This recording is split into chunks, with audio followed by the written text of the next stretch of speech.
अगले श्लोक में महाराज भर्तृहरि कहते हैं, हे महापुरुष, वांछित फल प्राप्ति के लिए जो दुष्टों को सज्जन, मूर्खों को विद्वान, शत्रुओं को मित्र, आंखों की ओट में स्थित वस्तु को आंखों के सामने और विष को तत्काल अमृत बना सकती है, उसी एकमात्र सत्क्रिया रूपी भगवती की आराधना करो।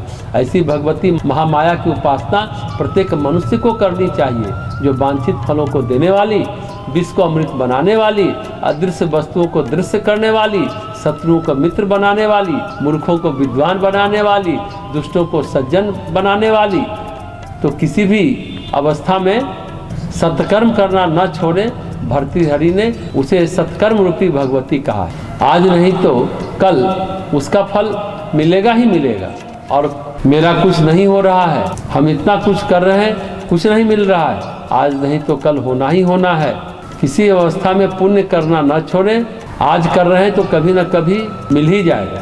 तो सर्व समस्त सभी मनोवांछित फलों को देने वाली ममता महिमा भगवती की सभी को सच्चे मन से आराधना करनी चाहिए। अगले श्लोक में महाराज भर्तृहरि कहते हैं, विद्वान को उचित है कि भला या बुरा कर्म करने से पहले ही उसके परिणाम को अच्छी तरह समझ लेना चाहिए। बिना विचारे किसी जल्दीबाजी में किए कर्म का फल मरण पर्यंत हृदय को जलाने वाला होता है और कांटे की तरह चुभा करता है, कांटे के समान हर समय वेदना पहुंचाता रहता है।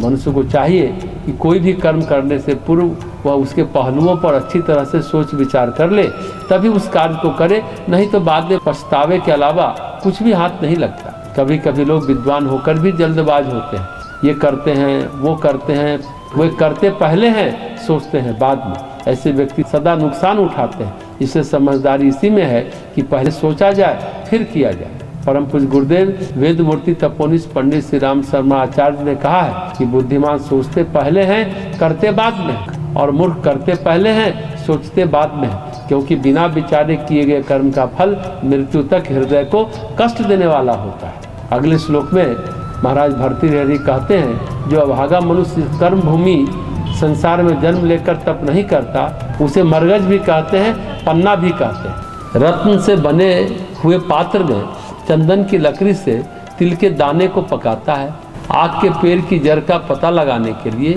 सोने के हल से पृथ्वी को जोतता है और कपूर के टुकड़ों को तोड़ फोड़कर कोदों के खेत में चारों ओर डांट बनाता है। जो अभागा मनुष्य कर्म भूमि संसार में जन्म लेकर तप नहीं करता, उसके बारे में क्या कहा जाए। यह श्लोक बहुत मार्मिक है, इसे ध्यान से सुनना चाहिए। पन्ना रत्न का पात्र हो, वह कितना चमकता है, उसे आग पर चढ़ा दो। पन्ना से तो अरबों रुपया कमाया जा सकता है, लेकिन उसे आग पर चढ़ाकर क्या मिलेगा। और चंदन के लकड़ी से तिल के दानों को पकाओ, उससे क्या मिलेगा। उसी तरह मनुष्य जीवन लेकर के तप नहीं किया तो इतना दुर्लभ जीवन लेकर भी तुम अभागा हो। मनुष्य जीवन लेने के बावजूद वह सौभाग्य से वंचित रहो। सोने का हल मिला हुआ है तो उससे कुछ भी खरीदा जा सकता है, लेकिन क्या कर रहे हो, आख के पेड़ की खेती कर रहे हो। सोने का हल मिला हुआ है तो इतने महंगे कपूर से कोदों की खेत में चारों तरफ लकीर खींच रहा है। भर्तृहरि कहते हैं, इतना महंगा मनुष्य जीवन है, इतना दुर्लभ मनुष्य जीवन है, इसमें तप नहीं करते तो तुमसे बड़ा मूर्ख महामूर्ख कोई नहीं।